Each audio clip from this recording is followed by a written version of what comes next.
વિશ્વની સૌથી મોટી ગ્રાસરૂટ ઓઇલ રિફાઇનરી રિલાયન્સ કંપનીમાં આગ ફાટી નીકળી છે। ધારો કે આ પ્રકારનો મેસેજ જામનગરમાં ફાયર અને હોસ્પિટલ સહિતના તંત્રોને ક્યારેય પણ અચાનક મળે।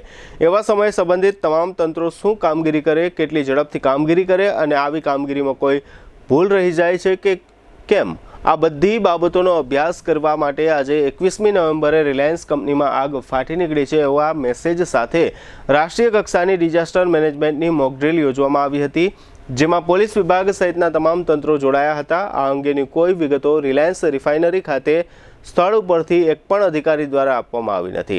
આ સંદર્ભમાં જામનગરની જીજી હોસ્પિટલમાં શું તૈયારીઓ કરવામાં આવી હતી એ અંગે જીજી હોસ્પિટલના તબીબી અધિક્ષક ડૉક્ટર દીપક તિવારીએ આપેલી ટૂંકી વિગતો પ્રસ્તુત છે।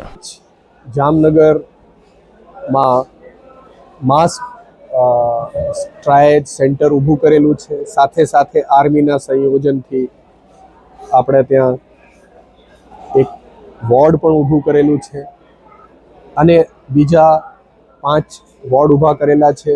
જે વધારા દર્દીઓ આવે મોક ડ્રીલમાં તો એમને દાખલ કરવાની જરૂર લાગે તો આ વ્યવસ્થા જિલ્લાના ડિઝાસ્ટર મેનેજમેન્ટ ટીમમાં collector Shri, DDO Shri, commissioner Shri, JMC અને સાથે સાથે આપણા જિલ્લાના અન્ય અધિકારીઓ ડિઝાસ્ટરની ટીમ સાથે સંકલનમાં કામ કરી રહ્યા છે। શ્રી એનડીએમએ તરફથી પધારેલા જે સંકલનના અને મેઇન ફેસિલિટી મેનેજર છે એ આપણને ગાઈડ કરી રહ્યા છે।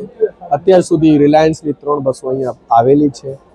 ઇન્સિડન્ટના સાઇટ ઉપર પણ આપણા ડૉક્ટર્સની ટીમ બંને જગ્યાએ ઊભી છે, મેડિકલ એડ પોસ્ટ તરીકે, સાથે સાથે એમ્બ્યુલન્સ પણ આવી છે અને આપણે આ અત્યારે મોક ડ્રીલ તરીકે 83 લોકોનું જે આપણે સંભાળી રહ્યા છીએ એ બધા મોક ડ્રીલના પેશન્ટ છે અને બર્ન્સના પેશન્ટ। આપણે ત્યાં ડૉક્ટર્સ, નર્सेस બધાની ટીમ જે છે એના ક્લાસ 4 એમ્પ્લોઈઝ, સ્ટ્રેચર બિયર્સ બધી વ્યવસ્થા કરી છે। હાલ પરિસ્થિતિ ખૂબ જ સારી રીતે સંભાળી શક્યા છે અને આ મોક ડ્રીલમાં આપણે પૂરતી તૈયારી બતાવી છે। 83 પેશન્ટ આવ્યા છે અત્યાર સુધી 3 બસેસમાં અને 2 એમ્બ્યુલન્સમાં।